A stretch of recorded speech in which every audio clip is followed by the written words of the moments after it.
આકાશવાણી અમદાવાદ વડોદરા પ્રાદેશિક સમાચાર ચૈતાલી જોશી વાંચે છે. સૌપ્રથમ મુખ્ય સમાચાર. રાજ્યની લોકસભાની 26 બેઠકો માટે 266 અને વિધાનસભાની ખાલી પડેલી 5 બેઠકો માટે 24 ઉમેદવારો ચૂંટણી જંગમાં. ભારતીય જનતા પાર્ટીએ આજે સુરત લોકસભા બેઠક પર બિનહરીફ જીત મેળવી છે. રાષ્ટ્રપતિ દ્રૌપદી મુર્મુએ આજે રાષ્ટ્રપતિ ભવનમાં પદ્મ પુરસ્કાર એનાયત કર્યા. મુખ્યમંત્રી ભૂપેન્દ્ર પટેલે નખત્રાણામાં જાહેર સભામાં વિશ્વાસ વ્યક્ત કર્યો હતો કે ભાજપ સરકારના વિકાસ કાર્યો ગુજરાતમાં ભાજપને વિજય અપાવશે અને રાજ્યમાં લોકસભા સામાન્ય ચૂંટણીમાં મહત્તમ મતદાન થાય તે માટે જનજાગૃતિના સવિશેષ પ્રયાસો કરવામાં આવી રહ્યા છે. સમાચાર વિગતવાર. રાજ્યની લોકસભાની 26 બેઠકો માટે 266 અને વિધાનસભાની ખાલી પડેલી 5 બેઠકો માટે 24 ઉમેદવારો ચૂંટણી જંગમાં રહ્યા છે. આજે બપોરે 3 વાગ્યે ઉમેદવારી પત્રકો પરત ખેંચવાની કામગીરી પૂર્ણ થતાં જ ગુજરાતનું ચૂંટણી ચિત્ર સ્પષ્ટ બન્યું છે. ગુજરાતના સંયુક્ત મુખ્ય ચૂંટણી અધિકારી એ.બી. પટેલે જણાવ્યું છે કે અમદાવાદ પૂર્વમાં સૌથી વધુ 18 ઉમેદવારો જ્યારે બારડોલી બેઠક પર સૌથી ઓછા 3 ઉમેદવારો ચૂંટણી જંગમાં છે. વિજાપુર વિધાનસભા બેઠક પર સૌથી વધુ 8 ઉમેદવારો અને વાઘોડિયા વિધાનસભા બેઠક પર 2 ઉમેદવારો ચૂંટણી જંગમાં છે. અમદાવાદ પશ્ચિમ બેઠક પર 6 ઉમેદવારો, અમદાવાદ પૂર્વ બેઠક પર હાલ 18 ઉમેદવારો, સુરેન્દ્ર બેઠક પરથી 6 ઉમેદવારોએ ઉમેદવારીપત્રો પરત ખેંચતા 14 ઉમેદવારો ચૂંટણી જંગમાં છે. વલસાડ લોકસભા બેઠક પરથી 7 ઉમેદવારો, રાજકોટ બેઠક પરથી 9, છોટાઉદેપુર બેઠક પરથી 6, પાટણ બેઠક પર 10, કેન્દ્ર શાસિત પ્રદેશ દાદરા નગર હવેલી બેઠક પરથી 5, નવસારી, જામનગર અને સાબરકાંઠામાં 14, ભરૂચમાં 13, કચ્છ લોકસભા બેઠક પર 11 ઉમેદવારો, ભાવનગરમાં 13 ઉમેદવારો, દમણ દીવ લોકસભા બેઠક પર 7 ઉમેદવારો ચૂંટણી મેદાનમાં રહ્યા છે. ભારતીય જનતા પાર્ટીએ આજે સુરત લોકસભા બેઠક પર બિનહરીફ જીત મેળવી છે. ઉમેદવારી પત્રો પરત ખેંચવાના અંતિમ દિવસે સુરત બેઠક માટે ભાજપના ઉમેદવાર મુકેશ દલાલને વિજેતા જાહેર કરવામાં આવ્યા હતા, કારણ કે તેમના તમામ વિરોધીઓ આજે ચૂંટણી મેદાનમાંથી ખસી ગયા હતા. સુરત જિલ્લા કલેક્ટર અને રિટર્નિંગ ઓફિસર સૌરભ પારધીએ આજે સત્તાવાર જાહેરાત કરી હતી.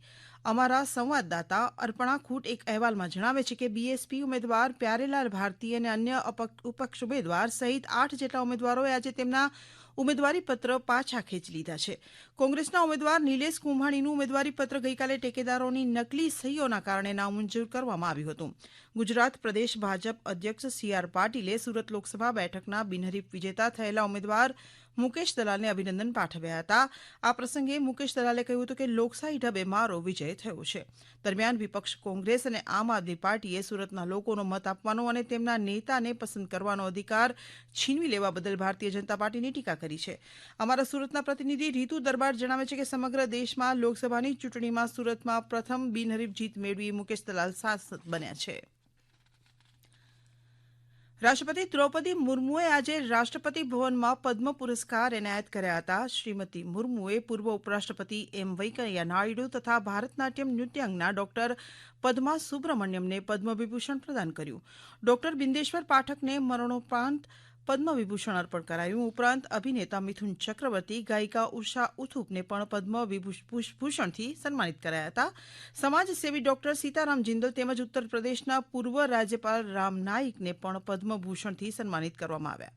ગુજરાતમાંથી હૃદય રોગ નિષ્ણાંત ડોક્ટર તેજસ પટેલને પદ્મભૂષણ, યઝદી માનેક્ષના ઇટાલિયાને દવા ક્ષેત્રે તેમજ કલા ક્ષેત્રે પ્રદાન બદલ જગદીશ ત્રિવેદીને પદ્મ પુરસ્કારથી સન્માનિત કરાયા હતા.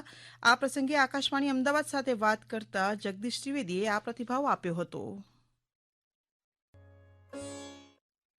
આજે મારી 57 વર્ષની જિંદગીમાં સૌથી વધુ ખુશીનો પ્રસંગ, સૌથી વધુ આનંદની ક્ષણ હવે માત્ર 2-3 કલાક દૂર છે. કારણ કે આજે સાંજે ન્યૂ દિલ્હીના રાષ્ટ્રપતિ ભવનમાં આપણા રાષ્ટ્રપતિ દ્રૌપદીબેન મુર્મુના વરદ હસ્તે અને ઘણા માનવંતા મહેમાનોની ઉપસ્થિતિમાં કલા અને સેવાના ક્ષેત્રમાં મને પદ્મશ્રી પુરસ્કાર એનાયત થવાનો છે. એનો મને અત્યંત આનંદ છે અને આ પુરસ્કાર મળવાથી સમાજ સેવા કરવાનું મારું બળ હવે બમણું થયું છે અને હું જ્યાં સુધી મારું શરીર સાથ આવે ત્યાં સુધી હું આરોગ્ય અને શિક્ષણમાં આ રીતે સેવા કરતો રહીશ.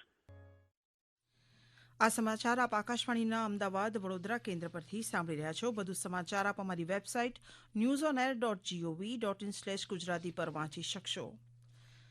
મુખ્યમંત્રી ભૂપેન્દ્ર પટેલે આજે કચ્છની મુલાકાતે છે. ભૂપેન્દ્ર પટેલે કચ્છની દેશદેવી મા આશાપુરાના દર્શન કર્યા હતા. માતાના મઢ ખાતે મુખ્યપ્રધાને માતા આશાપુરાના ચરણોમાં શીશ ઝુકાવ્યું હતું. તેમના કાર્યકાળમાં પ્રથમ વખતે માતાના મઢ પહોંચેલા મુખ્યમંત્રીએ સાડી, ફૂલહાર, તલવાર અને પ્રસાદ માતાજીને અર્પણ કર્યા હતા. તેમણે પૂજન અર્ચન કર્યા બાદ રાજ્યની શાંતિ અને સલામતી માટે પ્રાર્થના કરી હતી.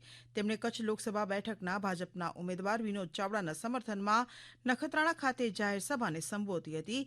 તેમણે કહ્યું હતું કે ભાજપ સરકારના વિકાસ કાર્યનું ભાથું ગુજરાતની 26 બેઠકો પર ભાજપને વિજય અપાવશે. સભા બાદ કચ્છ લોકસભા બેઠકના ભાજપના ઉમેદવાર વિનોદ ચાવડાના અબડાસા વિધાનસભા વિસ્તારમાં ચૂંટણી કાર્યાલયને મુખ્યમંત્રીએ ખુલ્લું મૂક્યું હતું. લોકસભા સામાન્ય ચૂંટણી 2024માં વધુમાં વધુ મતદારો લોકશાહીના આ મહાપર્વમાં ભાગીદાર બને તેવો જિલ્લા વહીવટી તંત્ર તરફથી પ્રયાસ કરવામાં આવ્યો છે.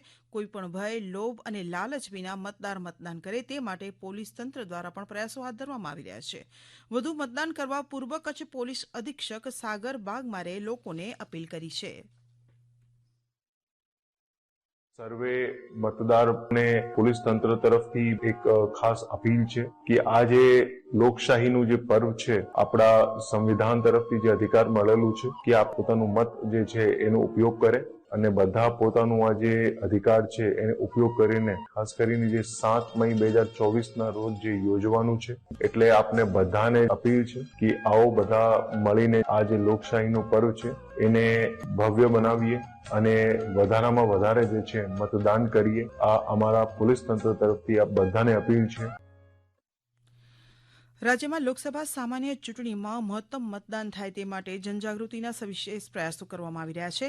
સુરેન્દ્રનગર જિલ્લામાં લગ્ન સમારંભમાં આવેલા મહેમાનોમાં મતદાન અંગે જાગૃતતા માટે સેલ્ફી પોઈન્ટ દ્વારા ચૂંટણીમાં અચૂક મતદાનનો સંદેશ અપાયો હતો. દ્વારકા જિલ્લામાં મતદાન જાગૃતિ માટે ભગવાન શ્રી કૃષ્ણ અને રૂક્ષ્મણી વિવાહ સંસ્કાર સમારોહમાં અંતર્ગત યોજાયેલી શોભાયાત્રાના રૂટ પર મતદાન કરવા પ્રેરણા આપતી રંગોળી દોરવામાં આવી હતી. પ્રાકૃતિક ખેડૂત તરુણભાઈ શાહ દ્વારા લોકસભા 2024માં અચૂક મતદાન કરવા અપીલ કરવામાં આવી છે.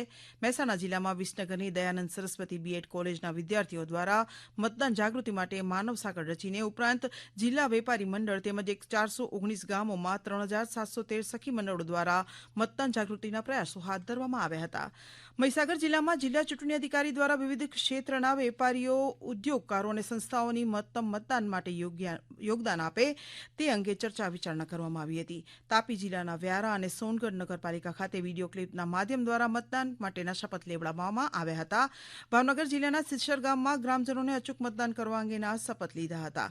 વલસાડ તાલુકામાં મતદાન જાગૃતિ માટે 170 જેટલી જગ્યાઓએ આચાર્ય, શિક્ષકો અને બિલ્ડરો દ્વારા મતદાન જાગૃતિ અંગે સમજ આપી સંકલ્પ લેવડાવ્યા હતા. ઉપરાંત પંચમહાલ જિલ્લામાં વિદ્યાર્થીઓ દ્વારા ભારતના નકશામાં વોટ ઇન્ડિયા અને તિરંગા જેવી અલગ અલગ માનવ સાંકળો બનાવવામાં આવી હતી. રાજ્યની લોકસભાની 26 અને વિધાનસભાની ખાલી પડેલી 5 બેઠકોનું ચિત્ર સ્પષ્ટ થતાં વિવિધ રાજકીય પક્ષોએ વિવિધ સ્થળોએ ચૂંટણી પ્રચાર શરૂ કર્યો છે. આજે ભાજપ સંગઠનના મહામંત્રી રત્નાકરજી અને ગૃહમંત્રી હર્ષ સંઘવીએ ભાવનગરમાં પક્ષના હોદ્દેદારો સાથે બેઠક યોજી હતી અને ચૂંટણી અંગે ચર્ચા કરી હતી. ભાજપના રાષ્ટ્રીય મંત્રી ડોક્ટર અલકા ગુર્જરે આજે ડીસા, સિદ્ધપુર અને ઊંઝા ખાતે ભાજપના ઉમેદવારના સમર્થનમાં યોજાયેલા મહિલા સંમેલનમાં હાજરી આપી હતી. મહીસાગર જિલ્લામાં આરોગ્ય વિભાગ દ્વારા 1542 શાળામાં અંદાજે 99500 બાળકોના હિમોગ્લોબિન ટેસ્ટ હાથ ધરાયા હોવાની એન્ટ્રી કરવામાં આવી હતી. આ ટેસ્ટ થયા તેનો સમયગાળો તેમજ તેની વિગતો સામે સવાલો ઉભા થયા હતા. આ મામલે જિલ્લા આરોગ્ય અધિકારીને તપાસના આદેશ આપ્યા છે. જે સમાચાર અમને મળ્યા છે એની તપાસ અમે આરસીએચઓ શ્રીને સોંપી છે અને અત્યારે તપાસ ચાલુ છે અને તપાસના અંતે જે કસૂરવાર હશે, જો બહાર આવશે તો એની સામે અમે શિક્ષાત્મક કાર્યવાહી કરીશું. અંતમાં મુખ્ય સમાચાર ફરી એકવાર. રાજ્યની લોકસભાની 26 બેઠકો માટે 266 અને વિધાનસભાની ખાલી પડેલી 5 બેઠકો માટે 24 ઉમેદવારો ચૂંટણી જંગમાં. ભારતીય જનતા પાર્ટીએ આજે સુરત લોકસભા બેઠક પર બિનહરીફ જીત મેળવી છે. રાષ્ટ્રપતિ દ્રૌપદી મુર્મુએ આજે રાષ્ટ્રપતિ ભવનમાં પદ્મ પુરસ્કાર એનાયત કર્યા. મુખ્યમંત્રી ભૂપેન્દ્ર પટેલે નખત્રાણામાં જાહેર સભામાં વિશ્વાસ વ્યક્ત કર્યો હતો કે ભાજપ સરકારના વિકાસ કાર્યો ગુજરાતમાં ભાજપને વિજય અપાવશે અને રાજ્યમાં લોકસભા સામાન્ય ચૂંટણીમાં મહત્તમ મતદાન થાય તે માટે જનજાગૃતિના સવિશેષ પ્રયાસો કરવામાં આવી રહ્યા છે. આકાશવાણીના અમદાવાદ, વડોદરા કેન્દ્ર પરથી પ્રાદેશિક સમાચાર પૂરા થયા.